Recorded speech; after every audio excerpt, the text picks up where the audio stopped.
저는 이제 지금 행정사 업무를 7년째 하고 있고, 그다음 주력으로는 이제 비영리 법인, 외국인 비자 두 가지를 주력으로 하고 있습니다. 그리고 행정사 업무를 하면서 다른 이제 전문위원도 이렇게 다 맡아서 하고 있고요.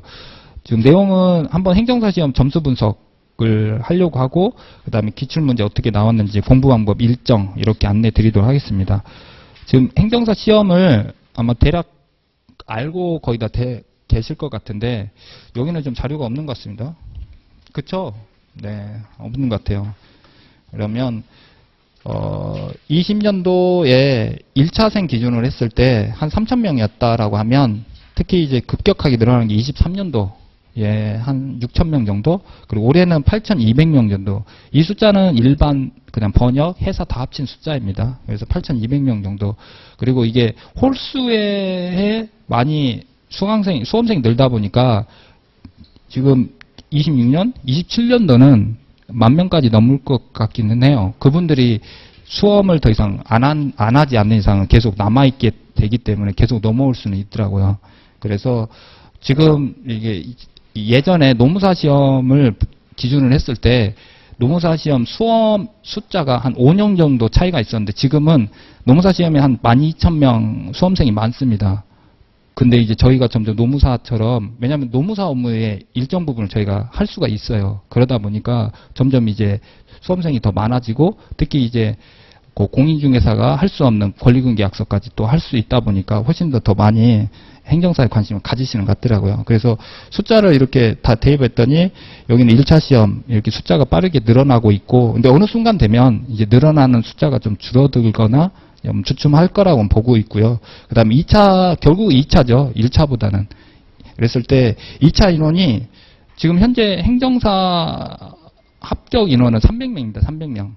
거기에 지금 작년은 3,100명 정도 시험을 응시했고, 올해 아마 이게 이제 일정하게 늘어나는 기준으로 보면 아마 3,700명 정도 시험을 응시하지 않을까 이렇게 생각을 하고 있고요. 거기에 300명을 뽑는 거라고 보면 10명, 그러니까 10%가 안 되는, 왜냐하면 시험장에 또 안 들어오는 사람도 있기 때문에 사실상 따져보면 10대 1 정도 이렇게 된다고 보시면 되고요. 그랬을 때, 이게 조금 인원이 좀 많구나. 조금 내가 이게 양이 전체, 제가 이제 절차로는 양이 많다고 했지만 사실 다른 자격사 시험에 비해서는 이 절차론도 그렇게 양이 많은 편은 아닙니다.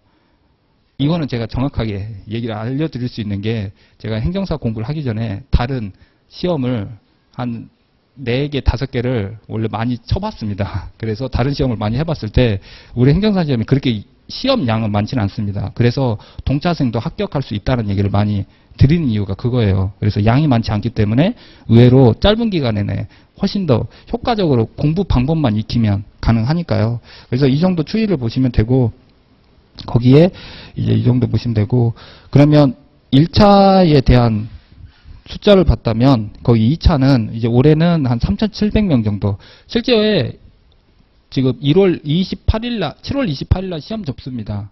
거기에 몇 명 정도 접수하는지 한번 보시고, 그리고 나중에 몇 명 정도, 그리고 점수가 몇 점 되는지 여러분이 한번 그런 걸 좀 보신 다음에, 그리고 아까 카페 알려드렸잖아요. 카페에서 그분들이 모의고사에서 보통 저는 60점 이상, 그분들이 정말 다 그 점수를 다 받는지를 여러분이 보시면 훨씬 더 안정적으로, 뭐 제 과목을 선택했다라고 하면 제 과목에 이 정도 받는 분들이 되게 합격하는구나. 여러분이 미리 조금 안정적으로 좀 안심하고 예측할 수 있을 거라고 봅니다. 그래서 여러분이 지금 보셔야 될 게 뭐냐면 7월 28일 날 그리고 5일 시험 접수거든요. 그럼 8월 1일까지 해가지고 그때 이제 시험 인원 접수가 몇 명인지 아마 2주, 3주 후에 이제 기사도 대략 나올 것 같은데, 그럼 몇 명 접수하고, 그 다음에 12월 10일 날 총 통계치가 나옵니다. 그러면 그때 인원이 이렇게 늘어났는데 도대체 합격 점수가 몇 점인지, 그리고 어떤 과목에 꽈락이 많이 안 됐는지 이런 것들 한번 보시면서, 그리고 더 중요한 건 이 점수에 뭐 실제 제 과목에서 모의고사 때, 시험 보기 모의고사 때 평상시 몇 점 받았는데 본래 시험에, 원래 본 시험에서 몇 점 받았는지 이런 것들 한번 보시면서, 그럼 모의고사 때 내가 이 정도 받으면 합격하는데 유리하구나, 이런 것들 보시면 될 것 같습니다. 그렇게 보시고, 그런데 작년에 지금 인원이 작년에 이제 3,000명대까지 이제 올랐는데 점수는 지금 지금은 제가 예측한 건데요. 작년은 점수 커트가 53점이었습니다. 그 전년도는 56점이었는데, 그러니까 수험생이 늘어났는데 점수는 올라가는 게 아니라 더 떨어지는 거죠. 그게 여러분에게 의미를 두는 게, 수험생의 인원수가 중요한 게 아니라 결국은 내가 목표로 하는 점수. 그래서 지금까지 제일 높은 점수가 56점입니다. 그러면 56점을 기준으로 해도 되는데, 우리 시험은 좀 특이한 게, 절대적으로 점수를 다 받으면, 지금 1차 시험은 다 60점, 꽈락 40점 면하고 전체 과목 60점 넘으면 합격이잖아요. 2차도 적용되긴 합니다. 다만 그 이상을 못 받게 어떤 조정이 되기도 하는 것 같은데, 결론적으로 전 과목이, 우리가 4과목 보잖아요. 4과목이 다 60점 넘으면 인원이 몇 명이든 다 합격입니다. 그거는 맞기는 해요. 그러니까 결국은 그냥 4과목에, 특히 실무법에서 60점을 받을 수 있도록 그 과목에 맞춰서, 그리고 각 과목당 어떻게 60점을 받을 수 있는지를 알고 있으면 되죠. 그러면 여러분이, 제가 아까 12월 10일 날 합격자 발표한다 했잖아요. 거기에 본인들 점수 올리거든요. 그러면 사무관리를 60점 받으신 분한테 좀 알려달라고, 어떻게 사무관리 60점 받았는지, 아니면 절차로는 60점 어떻게 받았는지, 각 과목에 60점만 넘으면 되니까. 그게 훨씬 더 여러분 안정적인, 그러면 인원수 상관없이 나의 각 과목을 전부 다 6점만 넘기면 됩니다. 그렇게 또 특이한 그런 공략법이 있다라고 보시면 되고요. 그리고 여기에 이제 표상으로는 여러분이 한눈에 좀 안 보일 텐데, 이제 과목에 역대 평균범위 민법, 절차론, 사무, 실무법, 특히 실무법 보면 이렇게 지금 22년도에는 무려 31점이 평균입니다. 그리고 23년도에는 39점, 그 다음에 24년에는 37점. 이게 화면이 좀 잘 안 보이겠지만, 결국은 실무법이 평균 39점이에요. 민법은 이제 43점, 그리고 절차법은 46점, 그 다음에 사무는 42점. 어떠한 때 제가 빨간색을 한 이유는, 여기 이제 잘 보일지는 모르겠는데, 그 해에 40점 이하인 과목만 제가 표시를 했는데, 40점 이하인 얘기는 거의 반절 이상이 다 꽈락이라는 얘기인 거죠. 그런데 이제 특히 22년도의 실무법은 31점 평균이었거든요. 이땐 70%가 꽈락이었어요. 70%가. 그러면 이 과목을 면한 사람들은 대부분 합격할 확률이 높겠죠. 근데 심지어 저는 아까 뭐라 했어요. 그죠? 이때도 사람들은 이해하기 힘들 정도로. 그러니까 다른 과목보다는 제가 더 훨씬 더 점수 획득하는 노하우는 알려드릴 수 있을 것 같습니다. 그래서 이때도 많은 수험생들이 특히 법학원에서 많이 합격을 많이 하셨습니다. 그래서 이가 되게 특히 22년도, 23년도에는 혼자 공부하신 분들이 많았었어요. 그래서 왜냐하면 과목량도 많고, 과목 양이 적고 난이도가 그렇게, 여러분이 교과목을 보시면 그렇게 이해도가 높은 과목은 아니거든요.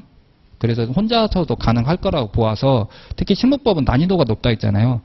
공부 방법만 익히면 실무법은 그렇게 어렵진 않습니다. 근데 처음 진입이 어려워요.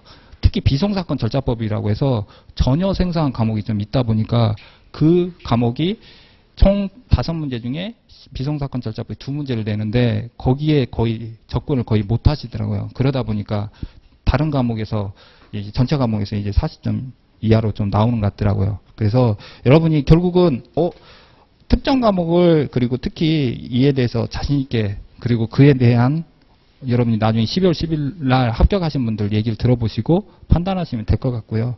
그렇게 해서 실무법이 생각보다 잘 받으면 효자 과목이 되는구나. 나머지는 절차 사무는 확실히 좀 그 해마다 계속 변동사항이 있더라고요. 그래서 여러분이 각 과목마다 이제 각 선생님한테 좀 이제 합격하는 방법을, 노하우를 받으시면 되고, 실무법 문제는 이렇게 심판법 2문제, 그 다음에 행정사법, 비송사건 절차법 이렇게 나오고요.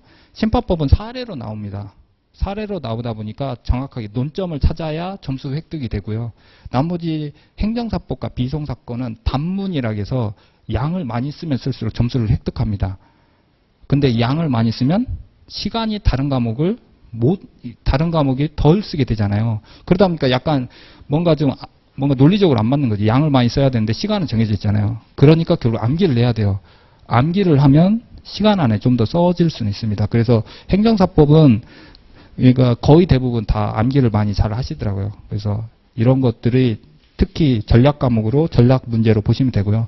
비송사건 절차법도 처음이 진입이 어렵지만 내용의 이해도가 있으면 점수 획득이 생각보다 정말 유리합니다. 그래서 예시로 이런 게 있는데 뭐 이런 것들 이렇게 이제 작년에 이제 문제인데요. 이에 대해서 그다음에 뭐 이런 식으로 문제의 양이 그렇게 많지는 않습니다. 다만 민법은 양이 많아요. 문제 지문도 뭐 이런 문제가 있고 그랬을 때 이제 어떻게 푸는지는 제가 이제 틀을 이렇게 알려드립니다. 이런 식으로 틀을 알려드리고 이렇게 한 다음에 어떤 문제가 나오든 이제 틀을 제가 알려드리고 그 다음에 이제 각 말 그대로 여기의 내용을 어떻게 채워야 될지를 제가 수업 시간에 알려드립니다. 그러니까 이 틀을 잡는 건 초기에 수업 1시간만 들어도 거의 대부분 다 배우시게 됩니다. 그 다음은 어떤 걸 암기해야 되거나 어떤 걸 위주로 기억을 해야 되는지를 제가 양을 아까 더 줄여놨다 했잖아요. 그것만 계속 반복을 하시는 훈련을 하고 있습니다. 그래서 현재 지금 수험생분들이 그것 계속 사례 모의고사 시간, 사례 문제 시간에 그렇게 하고 있습니다. 그렇게 해서 답안지 양에 이렇게 하고 있고요. 그리고 이렇게 그래서 일정한 양을, 일정한 패턴을 제가 알려드리고 있습니다. 그리고 나서 그 다음에 행정사법 또 이 정도 양으로 이렇게 하는 거죠. 그래서 지금은 저런 게 다 암기해서 써야 되나 암기를 하기보다 아까처럼 목차와 키워드만 기억을 아니면 목차만 해도 돼요. 목차만. 그러다가 계속 하시다 보면 점점 이제 하나하나 여러분이 어디 숲을 갔을 때 전체를 기억하기보다 그냥 중요한 것만 기억하는 겁니다. 중요한 것만. 그러다가 자주 보다 보면 숲에 다른 것들, 이정표도 보이고 돌도 보이고 새도 보이고 이렇게 보인다고 보시면 되겠습니다. 못 믿겠다고요? 저를 믿고 오시면 제가 알려드리겠습니다. 그렇게 하고 이제 그다음 줄수도 제가 이렇게 전략적으로 알려드리고 이렇게 하고 있습니다. 그리고 공부 방법은 아까처럼 목차를 먼저 준비하시면 되고요. 아무것도 안 하면 100지면 0점입니다. 그리고 두 번째는 누구나 수석을 합격하려고 합격만 하면 되잖아요, 사실은.